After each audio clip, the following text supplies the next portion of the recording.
Would you like to know how to beat the ATS? You've come to the right place because in today's video, I'm gonna share with you how you can beat the ATS and get your CV noticed so you start getting interviews. Watch this video to the end to learn the key things you need to do in order to get job interviews ASAP.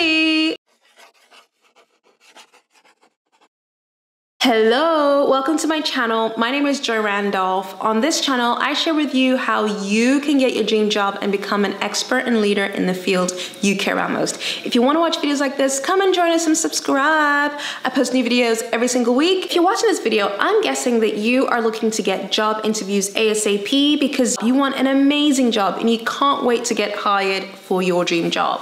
However, there is one stumbling block you're having, which is getting interviews. Maybe you're not getting many interviews, or maybe you're not even getting any interviews and you're frustrated and you've heard about the ATS and how you need to beat it. Well, in this video, I'm going to show you how to do that so you can start getting interviews and also job offers. What is an ATS? An ATS is essentially an applicant tracking software, or sometimes I call it an applicant tracking system. This software helps recruiters find the best candidates.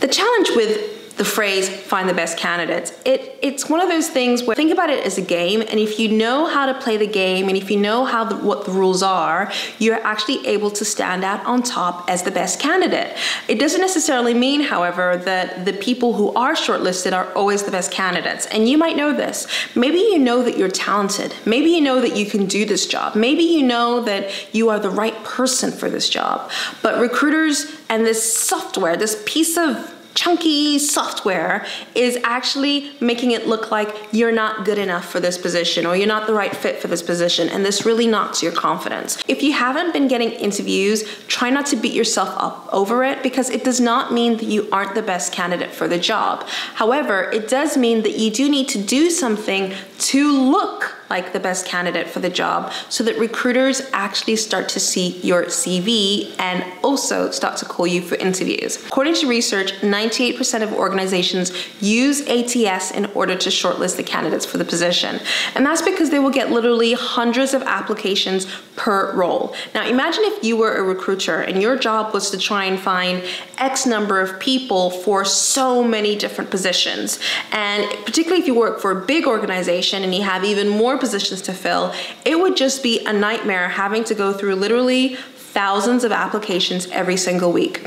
And so they use an applicant tracking system software. Even though this is helpful to them for finding candidates that are the right fit, it also isn't really helpful in another way, because it means that there are a lot of great people, a lot of talented people who are great for the job, but they just haven't known how to use their CV to show they're great for the job. And so a lot of great people get missed. Now, I am sure that you are one of those people. You are someone who is talented, you know you want this job, you believe you can do this job, I believe you can do this job, and I don't even know you, but I know that you can do this, and you haven't yet figured out how to write your CV so that this piece of software finally sees you for the light and shining light you are and actually decides to shortlist you for the position. How do you get shortlisted? One thing to factor in is that approximately 75% of candidates get chopped off, and only 25% of the people make the cut.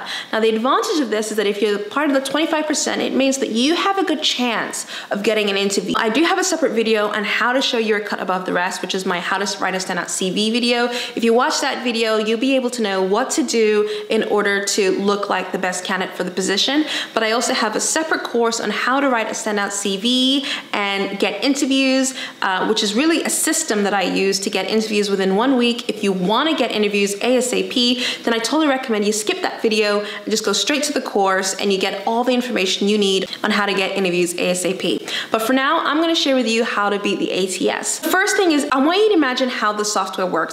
So what I want you to do is I want you to imagine Instagram. Let's say you are using Instagram to find new healthy recipes. So you might go to the search function and type in search healthy recipes. And the app will show you maybe the top 9 recommended posts, and these posts are usually have lots of engagement and they're also probably recent. Well, think of the applicant tracking software a bit like that. What happens is that a recruiter will put in some keywords, some key phrases that they are looking for in order to fill a position. The key phrases that they're looking for and the key words they're looking for are essentially in the job description. So the first thing that I recommend that you do is you have a real deep look at the job description, because the job description is filled with so many clues on exactly what you need to put in your CV.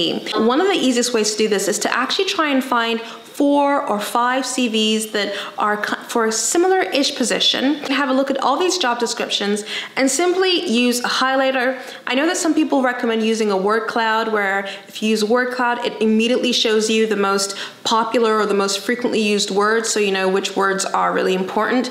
But what I also like to do is I actually like to do it the old school way. I like to print out the job descriptions, I like to highlight them and go through it over and over and over again, because the more I read the job descriptions and the more I see the similarity in the job descriptions, the better I understand how I need to talk about myself in my CV. But you have really 2 options. You can either put the words in the job descriptions into a word cloud generator and see which words and phrases come up the most frequently, or you can also print off the different job descriptions, have a look and really read through it word by word and highlight the words and phrases that you see most frequently. Once you've done that, what you then need to do is you then need to make sure that your CV has those words. Now, the way to win at this game is to actually have them frequently. So try and find as many instances as you can to use the words and phrases that they're looking for, whether this is in your experience, whether this is in your career highlights, which I talk about in my other video. Basically, try and find as many places as possible to use the most frequently looked for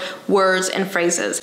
Now, one thing to factor in though is that you want to make sure that your phrases and your sentences are still human-like. And the reason why I say this is because even though it might pass the ATS, you still need to make sure that your CV is so good that a recruiter thinks, oh my gosh, this person's amazing, I'm gonna invite them for an interview.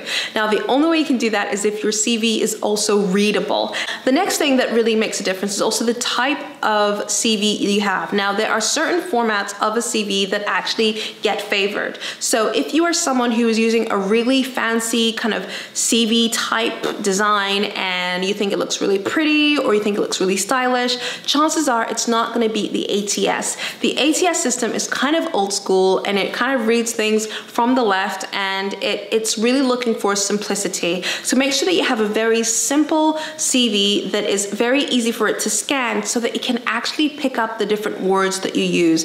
There'll be nothing more frustrating than having a CV that's not being read because it can't actually literally read the content that you've created. If you're looking for a job where it requires a little bit of experience, if you show that you have experience in something, it gives you points. The way the ATS recognizes your experience is by essentially crediting your experience from each job. So let's say, for example, you worked at McDonald's. Okay, I don't know why I'm saying McDonald's, but just go with me here. I'm guessing that 99.9% of people watching aren't working for McDonald's, but there's probably one person that is working for McDonald's. So if you have, hey ya.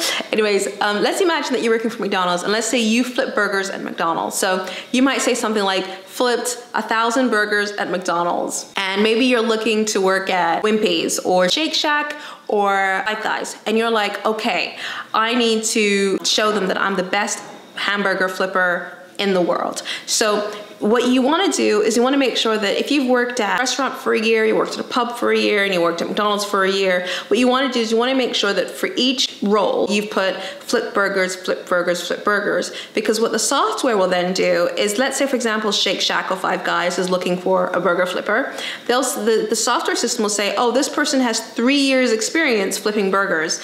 And it will do that because it's actually seen the word in each description for the roles you've done in the past. So make sure that you actually repeat yourself, even if it feels like you're repeating yourself and you've already said this before. Make sure that you actually still include things that you've done. And last but not least is to also watch out for the fire. And I want to call it the fire because if you do this, it can actually burn and ruin everything that you've done with your CV. And the fire is, the danger zone for the ATS is writing the wrong skills. It's very easy to want to put in skills such as I'm hardworking, I am tenacious, let's fill in the blank.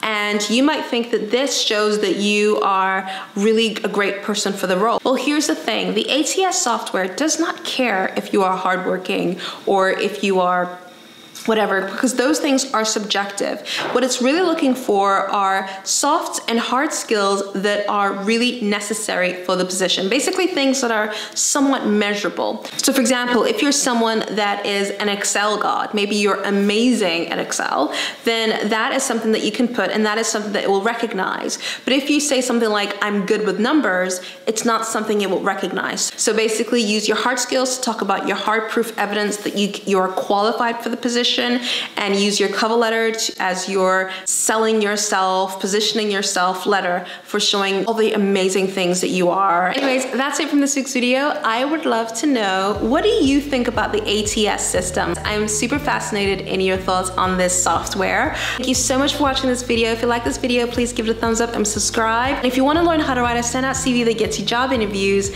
simply click on the link in the description box below, because I do have courses that can help you get interviews and also courses that can help you get job offers ASAP. So if you want to do that, simply click on the link in the description box below. Thank you so much for watching, and I shall see you again soon. All right, bye. Thank you so much for watching this video. If you like this video, hit the like button and subscribe to my channel for new videos, and click the bell button in order to get notified whenever I post new videos.